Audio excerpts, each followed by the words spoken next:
You would have passed it, but I would have been still angry at you as to why... Angry at you.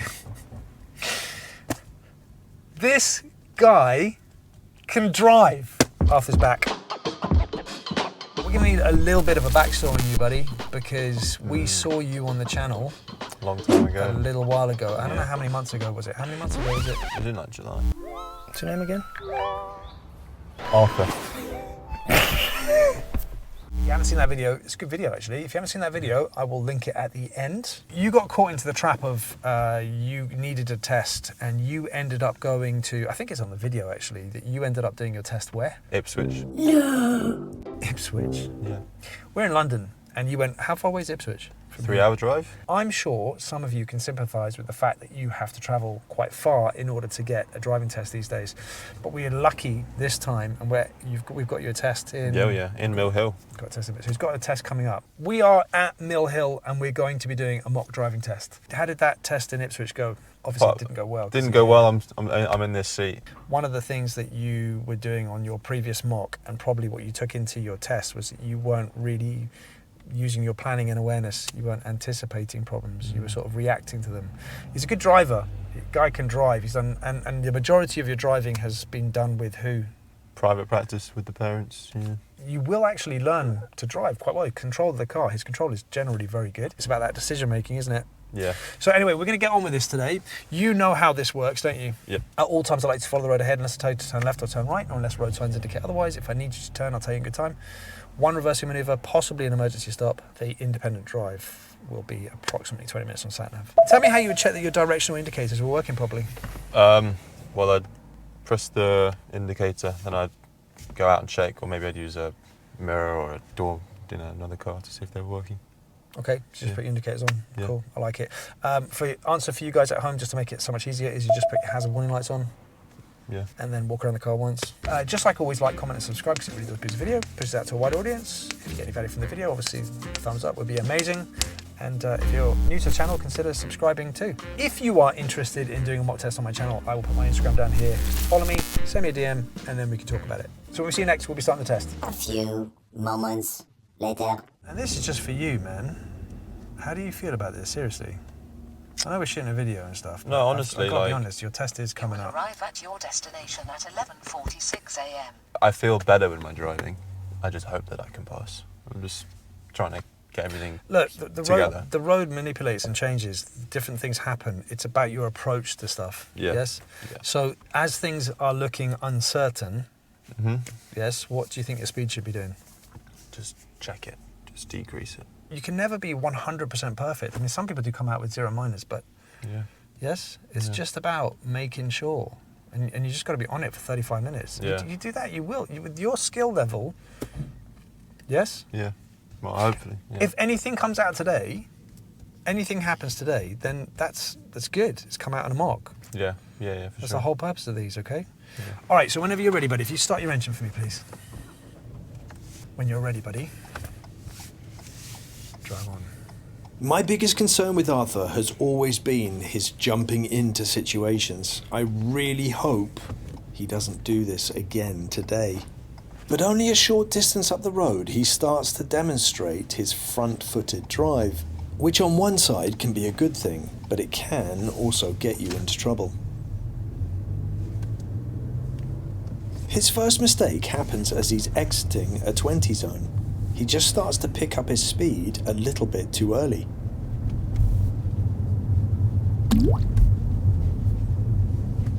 He manages his speed well, and when he sees a bus, he comfortably moves to the overtake. But when he sees the 30 sign, he just starts speeding up, and he gets to around 24 miles an hour before he crosses the sign. When it's your test, don't pick up speed until you've gone past the signs. His next minor issue is an upcoming meeting situation. He just makes the decision to push through when really he should be holding back. And ideally, he should be pausing here. It would just be the nice thing to do, but what he doesn't take into consideration is how much space he needs as he swings out past the parked car. In real time, he gets away with it, but it's just completely unnecessary and avoidable. On the day, I didn't mark it, but this could be a sign of things to come. I'm starting to think that Arthur's old habits are coming back. A little further up the road, he's tested at a set of traffic lights. The light turns green, but school kids are crossing the road ahead, blocking the junction. Arthur does the right thing by not moving forwards. A perfect example of when you should wait at a green light. Arthur appears a bit frustrated, but as I said, he made the right call. Kids, eh? It's a really good soundbite. Just that, oh, God. As the lights turn, there are still vehicles turning right, and Arthur charges forwards. It's not a fault, it's just a little bit aggressive. Although you could question why this vehicle came through pretty much on a red light. He's now entering a high street, and he gets slightly caught out by a traffic light. He just makes the move forwards, and really he should again be holding back like he just did at the last set of traffic lights. He's just not reading the traffic up ahead. It is very minor, but he has stopped beyond the stop line. This is a driver fault for awareness and planning.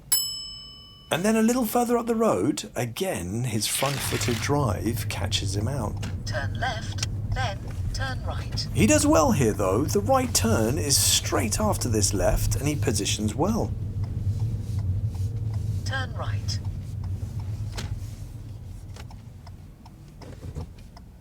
After this turn, this truck pulls to the wrong side of the road and he should realise that something's amiss, but he goes to go round. It's not a major issue, but if he'd got any closer, this would have escalated to a serious.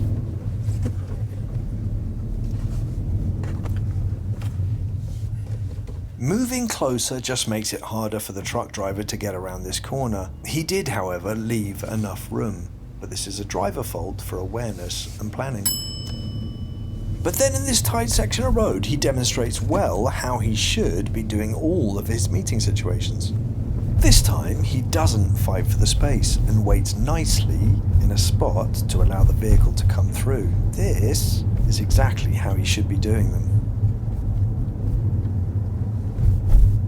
His braking is gentle, his positioning is good, and the fact that he chooses to approach the situation like this doesn't put the other driver under pressure. After 200 yards, turn right. This right turn, he has no problems. He positions well in the junction, waits for a gap in the traffic, and then turns. And then a short distance up the road, we're doing the reversing maneuver, the pull up on the right. After 300 yards, cross the roundabout and take the second exit. Just pull up on the right in a safe place for me, please. Arthur confidently locates a spot and then pulls in.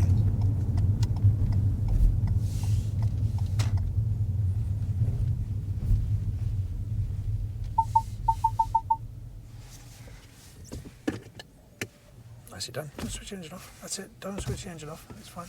Okay, if you could just reverse the car back about 10 metres, 2 car lengths, keeping reasonably close to parallel to the curb. Arthur again has no problem here. He does full all-round effective observation, controls the car well, and reverses back the 2 car lengths.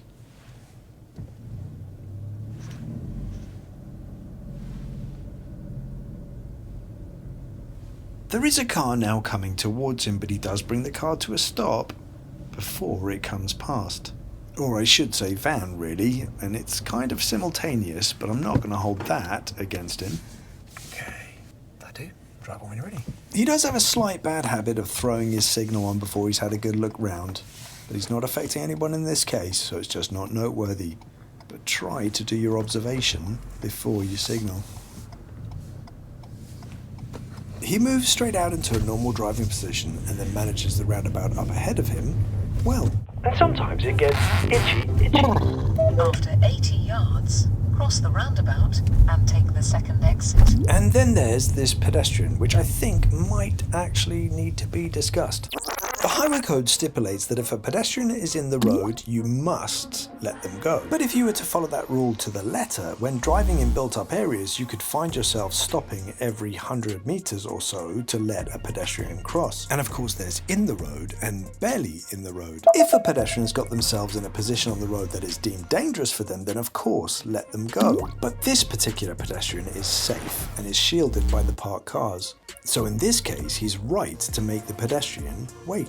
So in these situations, you always must use your judgment. Feel free to discuss this in the comments, if you like. After the roundabout, I ask him to find somewhere to pull up on the left, which he does without a hitch. But when he goes to move off again, as he's moving off at an angle, it gets a bit tight, and it's borderline a serious fault. And if you could just pull up just before that blue car. This is the customary move away at an angle, which you have to do on your driving test. About a car length of space. After 200 yards, cross the roundabout and take the second exit.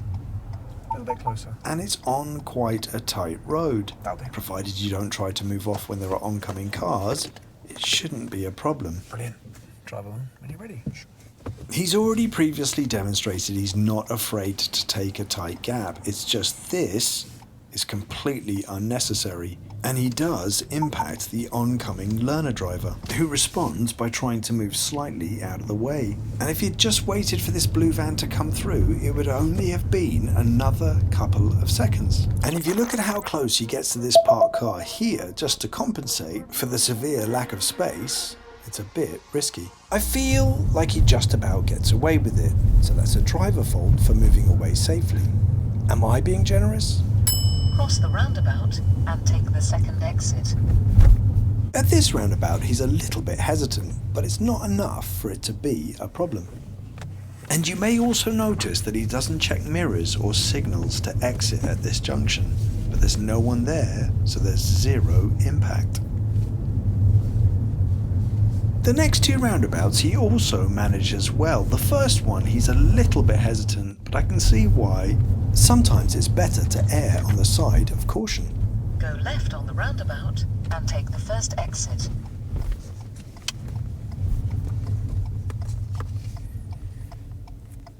He possibly could have kept moving, but missing a small gap is not going to be a problem. Don't feel the need to rush at roundabouts.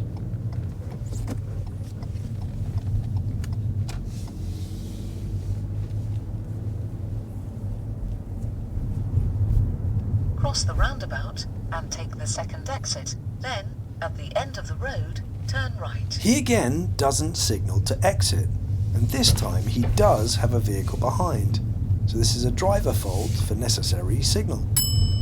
He then also signals a touch early for this junction, bearing in mind there is a turning on the right, but I don't think that would have confused Turn anybody, right. so again, not noteworthy.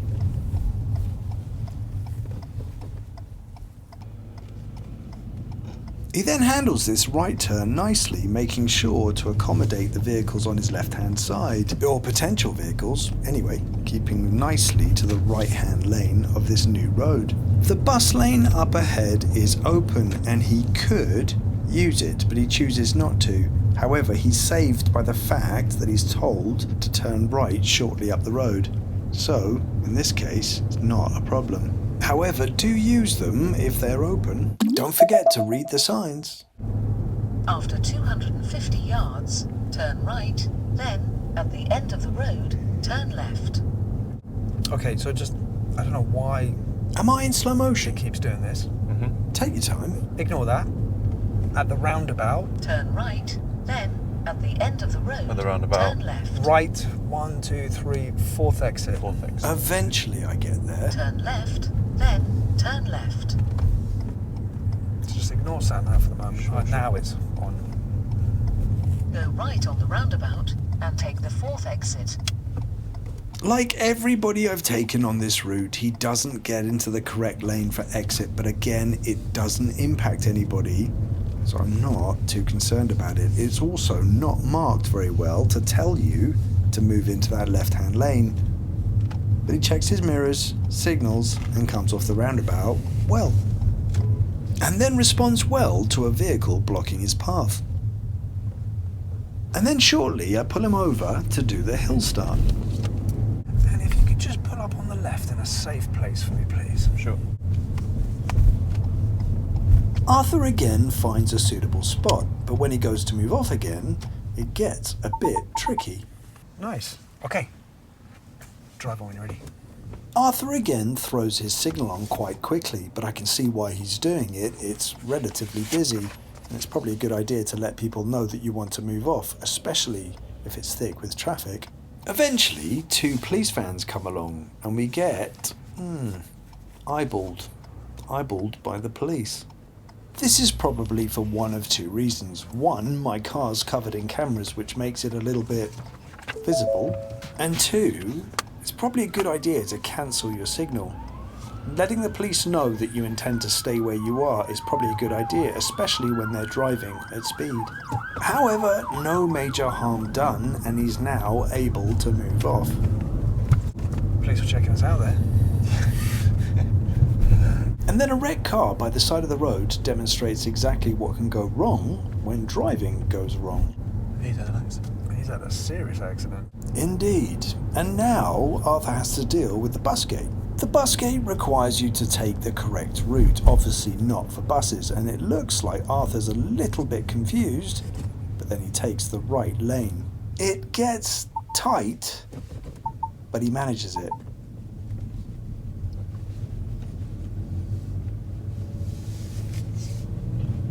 And then a little further up the road, I ask him the show me question on the move. And just when it's safe to do so, could you put your front demister on for me, please? Arthur has a nice clear road in front, so looks down and finds the demister. Lovely. Thank you very much. After 300 yards, go straight on, then you have reached your destination on your left. After that finishes, I'll be directing as normal. Okay. Okay? Sure. Even though Arthur's got close on a few times, Arthur's doing well, and this test is not far from being done. You have reached your destination on your left. Great. Okay? Yep. So I'm directing as normal. Sure. Okay? Just follow the road ahead for now. But I do want to see the emergency stop because last time it didn't go too well, and there's a couple of tricky junctions up ahead. Okay, so at the roundabout, turn left, please. Sure. Would that be the first exit? Yes. Thank you.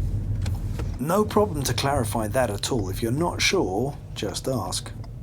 Arthur does well here. He doesn't rush and waits for the appropriate gap.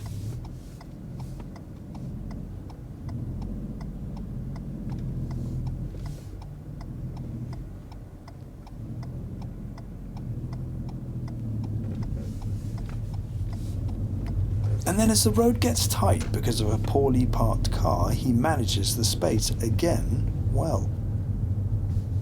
Up ahead there's a bus at a bus stop and all the traffic is moving round. Arthur moves in behind, but he's a little bit further back and he really should have assessed it better. It gets a bit tight and he does get through. But if he'd paused and assessed it properly, should he have waited? I think so. So this is a driver fault, again, for awareness and planning. And if you could just take this next road on the right, which is just beyond the traffic island here. Sure. Arthur then positions nicely for this right turn, making sure he's out of the way for any vehicles coming up behind. And then shortly, we're doing the emergency stop exercise. This section of road he manages very well. It's tight and visibility is poor with his limit point massively reduced, but he comes off the gas just to make sure there's not an oncoming vehicle. Nicely done. And once you've gone past that red car, if you just pull up on the left, same place for me, please. Sure. Okay, so we're now going to perform the emergency stop exercise. Okay. So I'd like Okay. to bring the car to an immediate and abrupt halt under full control. My signal will be stop. I'll be making sure it's nice and safe behind us. Sure. Okay, so in which case, are you ready? Yeah. Obviously don't stop until I tell you to, okay? Arthur gets the car moving, and after a couple of junctions, I find a suitable spot for us to perform the emergency stop. On its last mock test, this didn't quite go to plan, but this one is much better. He brakes to the full capacity of the car, secures the vehicle, and then does a good all-round check before driving on. Stop. very much. I won't ask you that again. Drive on when you're ready. Thank you. That was a bit better, wasn't it? End of the road here, turn left, please. After we take this turn, a black cat further up the road crosses in front of us. Now, some people might be superstitious and think this is a little bit unlucky, but unfortunately, this is where his test unravels. Is that bad luck? Yes. It's not what I want to see. It's got white feet though, mate. So you're right.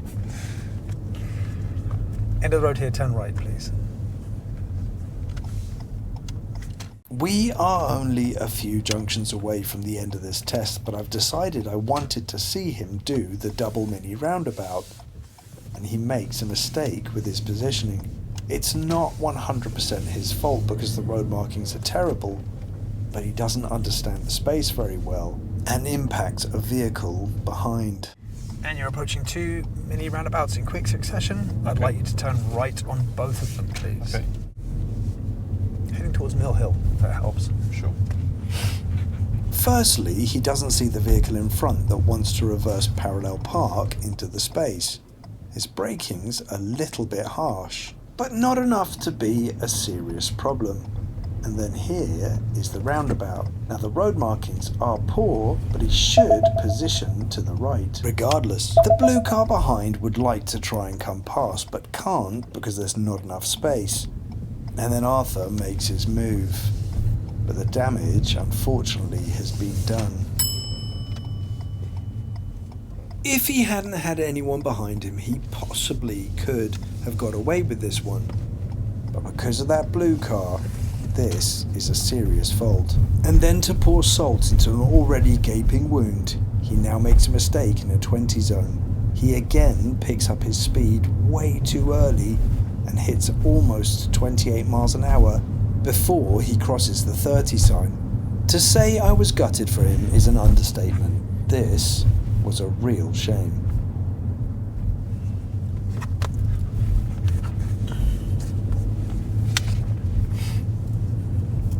He initially does well holding his speed, but the moment he sees the 30, his speed just picks up.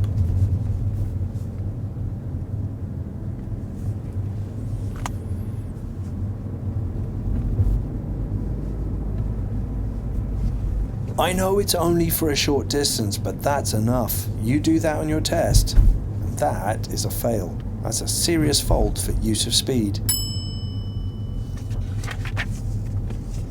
Okay, and then at the roundabout, turn right for me, please. Sure.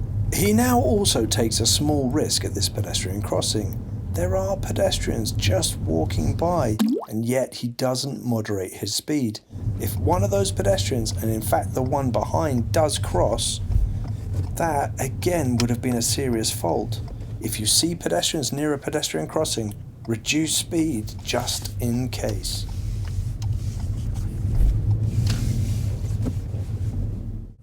And then you're going to just take that next road on the right where that van is coming out. Sure.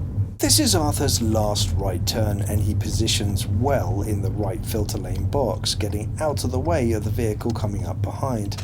This is really well done. He waits for a gap, and then this is the end of the test. That's the end of the test, my friend. How was that? Good. Whoa. I can see why you're wearing your hat now.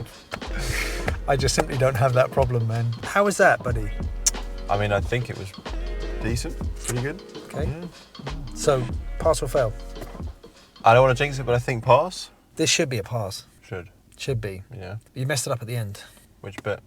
There's a couple of things that I do want to talk about within your driving that were worrying me, and I thought you were going to pass this, and then I was going to talk to you about that. So there's also something else within here that we need to be really careful of, because you're borderline just like pushing things a little bit in certain places where it's completely unnecessary, and I've documented exactly where to just go through it with you. But right at the end, the double mini roundabout, Yeah.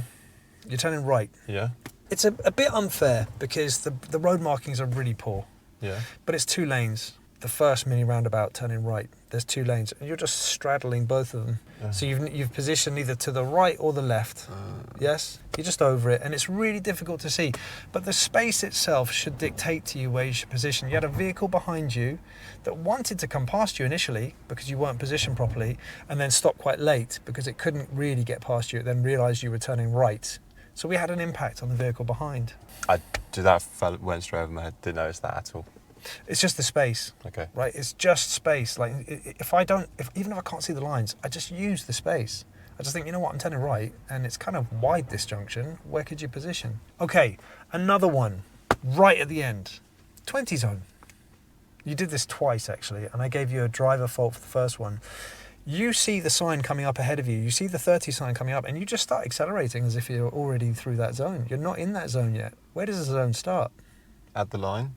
In line Well, there is no line. Well, in line with the sign. But you're doing 28 miles an hour, accelerating up to the 30. You're still in a 20 zone. Now, whatever the logic is that they've ended the 20 zone at that point, right? You're still inside it. Right. And it's a really short 20 zone. Yeah. Now, you did it once before. You accelerated right at the start. So it was right at the start and right at the end. Here, there's a 20 zone just up here. Yeah. And you started accelerating early. Okay. You got up to 24 there, and I just driver faulted it because I thought, you know what, it's coming right towards the end of it, and it seems a bit ridiculous and harsh for me to be failing you for that. Yeah. But you took it up to 28. I remember that. You were on course for a pass, but there's this one other thing that I've just got to talk about this. Yeah. Okay. This is harking back to your driving initially, and then I didn't see that. Okay, so I've seen this guy once since his mess up in Ipswich, where the test didn't go quite well. And you really took it on board. That driving lesson, your driving was really, you were planning, you were really thinking about other people, you were being courteous to other drivers. Today, it's kind of slightly flipped back. And I wrote it down. So there's a meeting situation with a car which is completely unnecessary right at the start. You just chose to dive in. It was just completely unnecessary. The guy moves out of the way. I didn't fault you for that, by the way. Yeah. I'm just highlighting it as something I'm noticing. Okay. Then there's a Polo driver. We were at the set of traffic lights with all the kids. Yeah. Polo was trying to turn right, and it was just like there. It's just an example of how you're approaching people. Okay. I'm going to give you a real world example outside of the car to show you the way it looks like to me, okay? So the Polo driver's turning right, and he's got himself halfway out, and it ended up being a learner driver. He just took time to, but you're accelerating hard towards him. It's just like, get out of my way sort of thing, okay? Now, I'm not saying that's what you meant, but that's how it comes across a little bit. It's just a bit aggressive. Again, I didn't fault it. You moved away from the side of the road, and it was really tight. I did fault you for this because the clearance on the left-hand side was crazy. The truck on the wrong side of the road. So after we did that left and right turn, the truck starts to drive across onto the wrong side of the road. This massive truck. Yeah. And you're just accelerating to go around it. And then obviously, like, you should be thinking, what is that truck doing? Why is he driving on the wrong side of the road? He then stops and then wants to reverse into the... Oh, right, that place. Yeah. Well, I saw that the truck was doing some sort of manoeuvre, so... But your first thought is just to bomb it round. What I'm saying is, that beautiful anticipation and planning that you demonstrated on that first session, that one and only session that we did in London, and I was like, mate, that's exactly what they want to see. Yeah. Just disappeared today. It became more aggressive and on the front foot. You were just more on the front foot.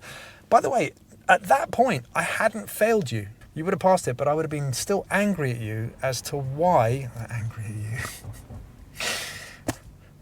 This guy can drive, He can drive to a level that most learner drivers would kill for. And yet you just have to show temperance. You just have to show courtesy. And I'm going to give the example, I was going to give you a real world example. You're going to Westfield. I don't know how you've been brought up, right? But you're walking to the door. You've got people coming in behind you. Are you one of those people that just storms through the door slams in their face? No. Or do you hold the door? I'll hold the door. That's what we're asking you to do in the car. Okay, this is me, I guess, being a little bit frustrated with him. It's not often that maybe you see that on camera, but it's because I know how good he is. And I want him to pass. And I just feel like he's driving by the skin of his teeth. And he doesn't need to do that. He's so much better than that. And he just has to demonstrate it on the day. and he can easily do it. Anyway, listen, I hope you've got some value out of this. We're going to continue conversation off camera. I hope you get some value out of this video. If you do, obviously hit the like button, subscribe if you like my content, and I will see you in the next one. And that's it. Peace. Peace. Peace. Get well out. Get well out.